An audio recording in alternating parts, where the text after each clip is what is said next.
Hello everyone, welcome to Anushruti art zone. ನಿಮ್ಮ ಮನೆಗಳಲ್ಲೂ ಈ ರೀತಿಯಾದ ಅಕ್ಕಿ ಚೀಲಗಳು ಇದ್ದೇ ಇರುತ್ತೆ ಅಲ್ವಾ? ಅಕ್ಕಿ ಖಾಲಿ ಆದಮೇಲೆ ಏನು ಮಾಡ್ತೀರಾ?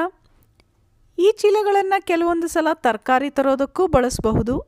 ಆದರೆ ತುಂಬ ಚೀಲಗಳಿದ್ದಾಗ ಏನು ಮಾಡಬಹುದು ಅಂತ ಯೋಚನೆ ಮಾಡ್ತೀವಿ ಅಲ್ವಾ? ಸಾಮಾನ್ಯವಾಗಿ ಅಕ್ಕಿ ಚೀಲಗಳೇನು ತುಂಬ ಡೆಲಿಕೇಟಾಗಿ ಇರೋದಿಲ್ಲ, ಗಟ್ಟಿಯಾಗೇ ಇರುತ್ತೆ. ಸುಮ್ಮನೆ ಬಿಸಾಕೋದ್ರ ಬದಲಿಗೆ ನೋಡಿ, ನೀವು ಅವುಗಳನ್ನು ಮತ್ತೆ ಹೇಗೆ ಬಳಸಬಹುದು ಅಂತ ನಾನಿಲ್ಲಿ ತಿಳಿಸ್ಕೊಡ್ತಾ ಇದ್ದೀನಿ. ಪೂರ್ತಿ ವಿಡಿಯೋನ ಮಿಸ್ ಮಾಡದೆ ನೋಡಿ. ಮೊದಲಿಗೆ ನೋಡಿ, ಚೀಲವನ್ನು ಈ ರೀತಿಯಾಗಿ ಹರಡ್ಕೊಂಡ್ಬಿಟ್ಟು ಇದನ್ನು ನೀವು 3 ಭಾಗದಲ್ಲಿ ಮಡಚ್ಕೊಳ್ಬೇಕು. ನೋಡಿ, ಈ ತರಹ 3 ಭಾಗದಲ್ಲಿ ಮಡಚ್ಕೊಂಡು ಜಸ್ಟ್ ಒಂದು ರೀತಿ ಮಾರ್ಕ್ ಮಾಡ್ಕೊಳ್ಳಿ ಅಷ್ಟೇ. ಕೆಳಗಿನಿಂದ ನೋಡಿ ಈ ರೀತಿ ಮಡಚ್ಕೊಂಡ ನಂತರ ನೀವು ಮೇಲಿನ ಭಾಗವನ್ನು ಕಟ್ ಮಾಡಬೇಕು. ಅಂದರೆ ಮೇಲಿನ ಕಾಲು ಭಾಗವನ್ನು ನೀವು ಕಟ್ ಮಾಡಿ ತೆಗಿಬಹುದು. ತುಂಬ ದೊಡ್ಡ ಚೀಲ ಇದ್ದರೆ ನೀವು ಕೇವಲ ಅರ್ಧ ಭಾಗಕ್ಕೂ ಕೂಡ ಕಟ್ ಮಾಡ್ಕೊಳ್ಬಹುದು. ನೋಡಿ, ಹೀಗೆ ಮೇಲಿನ ಕಾಲು ಭಾಗವನ್ನು ಕಟ್ ಮಾಡಿ ತೆಗೆದ ನಂತರ ಇದು ಉಳಿದಿತ್ತಲ್ವ ಮುಕ್ಕಾಲು ಭಾಗ, ಇದನ್ನು ನೀವು ಕರೆಕ್ಟಾಗಿ ಮತ್ತೆ ಅರ್ಧ ಭಾಗಕ್ಕೆ ಮಡಚಬೇಕು. ಹೇಗೆ ಅಂತ ವಿಡಿಯೋದಲ್ಲಿ ತೋರಿಸ್ತಾ ಇದ್ದೀನಿ ನೋಡಿ. ಮೇಲಿನಿಂದ ಉಲ್ಟಾ ರೀತಿಯಲ್ಲಿ ನೀವು ಕರೆಕ್ಟಾಗಿ ಅರ್ಧ ಭಾಗಕ್ಕೆ ಮಡಚ್ಕೊಳ್ಬೇಕು. ಆಗ ಅಕ್ಕಿ ಚೀಲದ ಮೇಲಿರುವಂತಹ ಯಾವುದೇ ಹೆಸರಾಗಲಿ ಅಕ್ಷರಗಳು ಏನೂ ಕಾಣೋದಿಲ್ಲ. ಹಾಗಾಗಿ ಮತ್ತೆ ನೀವು ಇದಕ್ಕೆ ಯಾವುದನ್ನಾದರೂ ಬಟ್ಟೆ ಆಗಲಿ ಮತ್ತಿನ್ನೇನು ಜೋಡಿಸ್ಕೊಳೋ ಅಂಥ ಅವಶ್ಯಕತೆ ಕೂಡ ಬರೋದಿಲ್ಲ. ನೋಡಿ, ಇದನ್ನು ಪೂರ್ತಿ ತಳಭಾಗದವರೆಗೂ ನೀವು ಮಡಚಬೇಕು. ನೋಡ್ತಾ ಇದ್ದೀರಲ್ವ? ಈ ತರಹ ಕರೆಕ್ಟಾಗಿ ನೀವು ಮಡಚ್ಕೊಂಡ್ರೆ ಇದೊಂದು ರೀತಿ ಬಾಸ್ಕೆಟ್ ಥರ ಆಯಿತು ಅಲ್ವಾ? ಹೀಗೆ ಒಮ್ಮೆ ಎಲ್ಲ ಕಡೆನೂ ಎಡ್ಜ್ಗಳನ್ನು ಒತ್ತಿ ನೀವು ಫಿಕ್ಸ್ ಮಾಡ್ಕೊಳ್ಳಿ. ಇದು ಹೀಗೆ ಸ್ಟಿಫಾಗಿ ಉಳಿಬೇಕು ಅನ್ನೋದ್ರಿಂದ ಇದರ ಒಳಗಡೆ ನಾವು ಒಂದು ಚಿಕ್ಕ ರಟ್ಟಿನ ಪೀಸನ್ನು ಹಾಕಬಹುದು. ನೋಡಿ, ಈ ರೀತಿ ರಟ್ಟಿನ ಪೀಸ್ಗಳಂತೂ ಮನೆಯಲ್ಲಿ ಇದ್ದೇ ಇರುತ್ತೆ. ಯಾವುದಾದ್ರೂ ಬಿಸ್ಕೆಟ್ಗಳ ಬಾಕ್ಸ್ಗಳನ್ನು ಕೂಡ ಬಳಸಬಹುದು. ಅದನ್ನು ನೀವು ಅಕ್ಕಿ ಚೀಲವನ್ನು ಮಡಚ್ಕೊಂಡಿದ್ವಿ ಅಲ್ವಾ, ಅದರ ಕರೆಕ್ಟಾಗಿ ಸೈಜ್ ನೋಡ್ಕೊಂಡ್ಬಿಟ್ಟು ನೋಡಿ ಹೀಗೆ ಸೈಜ್ಗೆ ತಕ್ಕಂತೆ ರಟ್ಟಿನ ಪೀಸನ್ನು ಕಟ್ ಮಾಡ್ಕೊಳ್ಳಿ. ಅದರ ಅಳತೆಗೆ ಸರಿಯಾಗಿ ಕಟ್ ಮಾಡ್ಕೊಂಡ ನಂತರ ನೋಡಿ, ಇದನ್ನು ನೀವು ಈ ಅಕ್ಕಿ ಚೀಲದ ಮಧ್ಯದಲ್ಲಿ ಫಿಕ್ಸ್ ಮಾಡ್ಕೋಬೇಕು. ಹಾಗೆ ಜಸ್ಟ್ ಇಟ್ಟರೆ ಸಾಕು, ಇದನ್ನು ಮತ್ತೇನು ಅಂಟಿಸೋದು ಬೇಕಿಲ್ಲ. ಇದೇ ಥರ ಸ್ಟಿಫ್ನೆಸ್ ಬೇಕು ಅಂದರೆ ನೀವು ಇದರ ಸೈಡ್ನಲ್ಲೂ ಕೂಡ ರಟ್ಟಿನ ಪೀಸ್ಗಳನ್ನು ಇಡಬಹುದು. ಈ ತರಹ ರೆಡಿ ಮಾಡಿಕೊಂಡು ನೀವು ಕಿಚನ್ ಕೌಂಟರ್ ಮೇಲೆ ಇಟ್ಟರೆ ನೋಡಿ, ಇದರಲ್ಲಿ ಸಾಂಬಾರು ಪುಡಿ, ಖಾರದ ಪುಡಿ, ಮಸಾಲೆ ಪುಡಿ, ಅರಿಶಿನ ಪುಡಿ ಇದೆಲ್ಲದರ ಡಬ್ಬಿಗಳನ್ನು ಇದರಲ್ಲಿ ಜೋಡಿಸಿ ಇಟ್ಕೋಬಹುದು. ನೋಡೋದಕ್ಕೂ ನೀಟಾಗಿರುತ್ತೆ ಅಲ್ವಾ?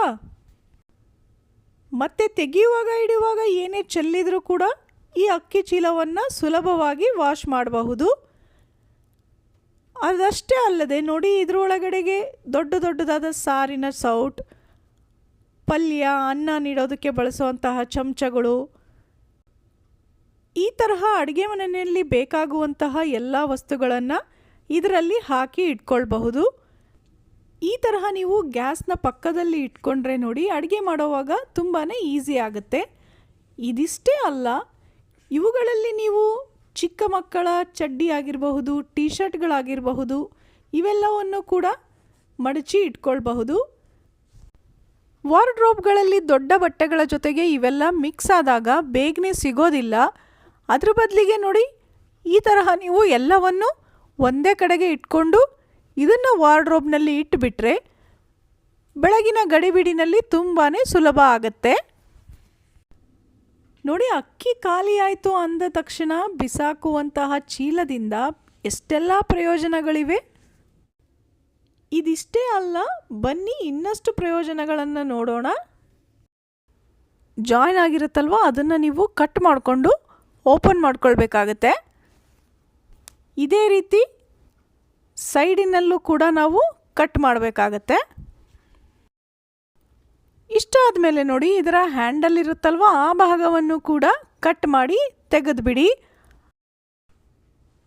ನೋಡಿ ಈಗ 4 ಬದಿಗಳಲ್ಲೂ ಕಟ್ ಮಾಡಿದ ನಂತರ ಈಗಿದು ಈ ರೀತಿ ಆಗಿದೆ. ಇದನ್ನು ನೀವೀಗ ಒಂದು ಹಳೆಯದಾದಂತಹ ದಿಂಬಿನ ಕವರ್ ಇರುತ್ತಲ್ವಾ ಅದರ ಒಳಗಡೆ ಕಟ್ ಮಾಡಿಕೊಂಡಂತಹ ಅಕ್ಕಿ ಚೀಲವನ್ನು ಸೇರಿಸ್ಕೊಳ್ಬೇಕು. ಅದಕ್ಕಾಗಿ ನೋಡಿ ದಿಂಬಿನ ಕವರ್ನ ಅಳತೆಗೆ ಸರಿಯಾಗಿ ನೀವು ಅದನ್ನು ಸೈಡ್ನಲ್ಲಿ ಮತ್ತೆ ಕಟ್ ಮಾಡ್ಕೊಳ್ಬೇಕಾಗತ್ತೆ. ಕೆಲವೊಂದು ದಿಂಬಿನ ಕವರ್ ಉದ್ದ ಇರುತ್ತೆ, ಕೆಲವೊಂದು ಚಿಕ್ಕದಾಗಿರುತ್ತೆ. ಹಾಗಾಗಿ ನೀವು ಬಳಸ್ತಿರುವಂತಹ ದಿಂಬಿನ ಕವರ್ನ ಅಳತೆಗೆ ಕರೆಕ್ಟಾಗಿ ಈ ಅಕ್ಕಿ ಚೀಲವನ್ನು ನೀವು ಕತ್ತರಿಸಿ ಇಟ್ಕೊಳ್ಳಿ. ನೋಡಿ ಅಳತೆಗೆ ಸರಿಯಾಗಿ ಕಟ್ ಮಾಡ್ಕೊಂಡ ನಂತರ ಈ ಅಕ್ಕಿ ಚೀಲವನ್ನು ನೀವು ದಿಂಬಿನ ಕವರ್ ಒಳಗಡೆಗೆ ಸೇರಿಸ್ಕೊಳ್ಬೇಕಾಗತ್ತೆ. ವಿಡಿಯೋದಲ್ಲಿ ತೋರಿಸ್ತಾ ಇದ್ದೀನಿ ನೋಡಿ, ಈ ರೀತಿಯಾಗಿ ನೀವು ದಿಂಬಿನ ಕವರ್ ಒಳಗಡೆಗೆ ಅಕ್ಕಿ ಚೀಲವನ್ನು ಸರಿಯಾಗಿ ಸೇರಿಸ್ಕೊಂಡು ಇಟ್ಕೊಳ್ಳಿ. ನೋಡಿ ಒಳಗೆ ಸೇರಿಸ್ಕೊಂಡು ಬಿಟ್ಟರೆ ಸಾಕು, ಇದಕ್ಕೇನು ಮತ್ತೆ ಹೊಲಿಯೋದು ಬೇಡ, ಗ್ಲೂ ಮಾಡೋದು ಬೇಡ, ಕರೆಕ್ಟಾಗಿ ಇದು ಫಿಕ್ಸ್ ಆಗಿರುತ್ತೆ. ಈಗ ಇದನ್ನು ನೀವು ಯಾವುದಕ್ಕೆ ಬಳಸಬಹುದು ಗೊತ್ತಾ? ನೋಡಿ ಪಾತ್ರೆಗಳನ್ನೆಲ್ಲ ತೊಳೆದ್ಬಿಟ್ಟು ಈ ರೀತಿ ನೀರಿಳಿಯೋದಕ್ಕೆ ಅಂತ ಹಾಕಿರ್ತೀವಿ ಅಲ್ವಾ, ಆಗ ಆ ನೀರೆಲ್ಲ ಕಟ್ಟೆ ಮೇಲೆ ಕೂಡ ಇಳಿಯೋ ಚಾನ್ಸಸ್ ಇರುತ್ತೆ. ಅದರ ಬದಲಿಗೆ ನೀವು ಈ ಟ್ರೇಯನ್ನು ಈ ದಿಂಬಿನ ಕವರ್ ಮೇಲೆ ಇಟ್ಕೊಂಡ್ಬಿಟ್ರೆ ಆ ನೀರೆಲ್ಲ ಇದರಲ್ಲೇ ಹೀರ್ಕೊಳ್ಳುತ್ತೆ. ಒಳಗಡೆ ಅಕ್ಕಿ ಚೀಲ ಇರೋದ್ರಿಂದ ಅದು ಕಟ್ಟೆ ಮೇಲೆ ಬರೋದಿಲ್ಲ. ನೋಡಿ ಪಾತ್ರೆಗಳನ್ನು ತೊಳೆದ್ಬಿಟ್ಟು ಡೈರೆಕ್ಟಾಗಿ ಇದರ ಮೇಲೆ ಕೂಡ ನಾವು ಇಡ್ತಾ ಹೋಗಬಹುದು. ಇದರಲ್ಲಿರುವಂತಹ ನೀರು ಕೂಡ ಈ ದಿಂಬಿನ ಕವರ್ ಮೇಲೆ ಇಳಿಯುತ್ತೆ, ಆದರೆ ಕಟ್ಟೆ ಮೇಲೆ ಎಷ್ಟು ಕೂಡ ಬರೋದಿಲ್ಲ. ನೋಡಿ ನಿಮಗೆ ಗೊತ್ತಾಗ್ತಾ ಇದೆ ಅಲ್ವಾ? ಈ ತರಹ ಮಾಡೋದ್ರಿಂದ ನೋಡಿ ಕಿಚನ್ನ ಕೌಂಟರ್ ಯಾವಾಗ್ಲೂ ಡ್ರೈ ಆಗಿ ಕ್ಲೀನಾಗಿ ಇರುತ್ತೆ. ಇನ್ನು ನೋಡಿ ಅದಕ್ಕೆ ಬಳಸಿ ಉಳಿದಂಥ ಅಕ್ಕಿ ಚೀಲ ಇತ್ತಲ್ವ, ಇಷ್ಟು ಉದ್ದದ್ದು ಕರೆಕ್ಟಾಗಿ ಶೆಲ್ಫ್ಗಳಲ್ಲಿ ಫಿಕ್ಸ್ ಆಗೋಕ್ಕೂ ಕೂಡ ಈಸಿಯಾಗಿರುತ್ತೆ. ಈ ತರಹ ಶೆಲ್ಫ್ಗಳಲ್ಲಿ ನಾವು ಪ್ರಾವಿಷನ್ಸ್ನ ಡಬ್ಬಿಗಳಿಡ್ತೀವಲ್ವ, ಕಾಳು ಬೇಳೆ ಈ ಥರದ್ದೆಲ್ಲ, ಅದನ್ನು ನೀವು ಡೈರೆಕ್ಟಾಗಿ ಶೆಲ್ಫ್ನಲ್ಲಿ ಇಡೋದ್ರ ಬದಲಿಗೆ ಇದರ ಮೇಲೆ ಈ ಅಕ್ಕಿ ಚೀಲವನ್ನು ನಾವು ಕಟ್ ಮಾಡ್ಕೊಂಡಿದ್ವಿ ನೋಡಿ, ಅದನ್ನು ಹಾಸಿ ಅದರ ಮೇಲೆ ಡಬ್ಬಿಗಳನ್ನು ಇಡ್ತಾ ಹೋಗಬಹುದು. ಆಗ ಕ್ಲೀನ್ ಮಾಡೋ ಟೈಮ್ನಲ್ಲಿ ಇದನ್ನು ಜಸ್ಟ್ ತೆಗೆದು ಚೇಂಜ್ ಮಾಡಿಬಿಟ್ರೆ ಆಯಿತು. ಶೆಲ್ಫ್ಗಳಲ್ಲಿ ಹೆಚ್ಚಾಗಿ ಧೂಳು ತಾಗೋದಿಲ್ಲ. ಈ ರೀತಿಯಾಗಿ ಹಾಸೋದಕ್ಕೆ ಮುಂಚೆ ಎಲ್ಲ ಪೇಪರ್ನ ಬಳಸ್ತಾ ಇದ್ವಿ ಅಲ್ವಾ, ಅದರ ಬದಲಿಗೆ ನೀವು ಮನೆಯಲ್ಲಿರುವಂತಹ ಖಾಲಿ ಅಕ್ಕಿ ಚೀಲವನ್ನು ಕೂಡ ಬಳಸಬಹುದು. ಇನ್ನು ನೋಡಿ ಈ ರೀತಿ ಅಗಲವಾಗಿ ಇದನ್ನು ಕಟ್ ಮಾಡ್ಕೊಂಡ ನಂತರ ಇದರಲ್ಲಿ ನೀವು ತರಕಾರಿಗಳನ್ನು ಅಂದರೆ ಜವಳಿಕಾಯಿ ಆಗಿರಬಹುದು, ಬಟಾಣಿ, ಅವರೆಕಾಳು ಇಂಥದನ್ನೆಲ್ಲ ಬಿಡಿಸ್ಕೊಳ್ಳೋದಕ್ಕೆ ಬಳಸಬಹುದು. ಇವುಗಳನ್ನು ಇಟ್ಕೊಳ್ಳೋದಕ್ಕೆ ಒಂದು ಬಟ್ಟಲು, ಬಿಡಿಸಿದ್ದನ್ನು ಹಾಕೋದಕ್ಕೆ ಒಂದು, ಹಾಗೆಯೇ ಸಿಪ್ಪೆಗಳನ್ನು ಹಾಕೋದಕ್ಕೆ ಒಂದು ಅಂತ ಎಷ್ಟೊಂದು ಐಟಮ್ಗಳನ್ನು ನೀವು ಇಟ್ಕೊಳೋದ್ರ ಬದಲಿಗೆ ನೋಡಿ ಇದರ ಮೇಲೆ ಒಂದೇ ಕಡೆಗೆ ನೀವು ಕ್ಲೀನ್ ಮಾಡಿದ್ದನ್ನು ಹಾಗೆಯೇ ಸಿಪ್ಪೆಯನ್ನು ಸಪ್ರೇಟಾಗಿ ಇಡ್ತಾ ಹೋಗಬಹುದು. ಅದೇ ರೀತಿ ಸೊಪ್ಪು ಬಿಡಿಸೋದಕ್ಕೂ ಕೂಡ ತುಂಬಾ ಈಸಿ ಆಗುತ್ತೆ. ನೆಲದ ಮೇಲೆ ಯಾವುದೇ ರೀತಿ ಕಸ ಮಣ್ಣು ಏನೂ ಕೂಡ ಚೆಲ್ಲೋದಿಲ್ಲ, ಪೂರ್ತಿ ಈ ಚೀಲದ ಮೇಲೇ ಉಳಿದಿರುತ್ತೆ.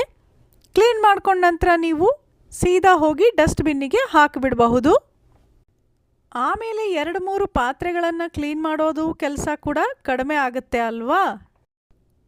ಇನ್ನು ನೋಡಿ ಈ ರೀತಿಯಾಗಿ ಮಸಾಲೆ ಡಬ್ಬಿಯನ್ನು ಬಳಸ್ತಾ ಇರ್ತೀವಿ ಅಲ್ವಾ, ಅರಿಶಿನ, ಖಾರ, ಸಾಸಿವೆ, ಜೀರಿಗೆ, ಉದ್ದಿನಬೇಳೆ, ಮಸಾಲೆ ಸಾಮಾನು ಇದನ್ನೆಲ್ಲ ಇಟ್ಕೊಂಡಿರ್ತೀವಿ.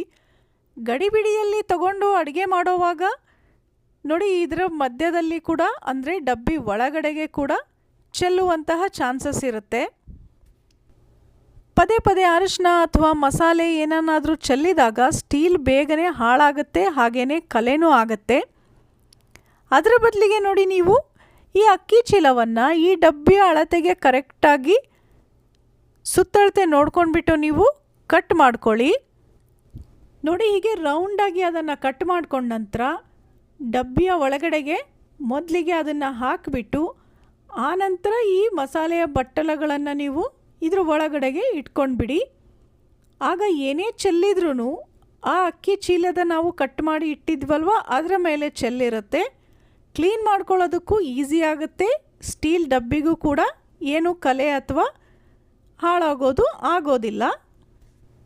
ಸುಮ್ಮನೆ ಬಿಸಾಕುವಂತಹ ಅಕ್ಕಿ ಚೀಲದಿಂದ ಎಷ್ಟೊಂದು ಉಪಯೋಗಗಳಿದೆ ಅಲ್ವಾ?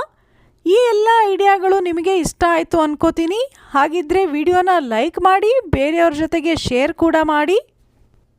ಮತ್ತೆ ಸಿಗೋಣ ಇನ್ನೊಂದು ಇಂಟ್ರೆಸ್ಟಿಂಗ್ ಹಾಗೆ ಯೂಸ್ಫುಲ್ ವಿಡಿಯೋ ಜೊತೆ. ಧನ್ಯವಾದಗಳು.